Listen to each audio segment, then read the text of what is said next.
В этом видеоотзыве я хочу поблагодарить Александру Волкову за отличную работу.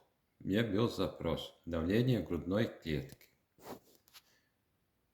Во время интервью мы начали разбираться, искать корень причины. После сессии стала дышать легко и свободно. Во время сессии она сказала мне одну очень приятную фразу, о которой я даже не додумался. Спасибо за большую работу.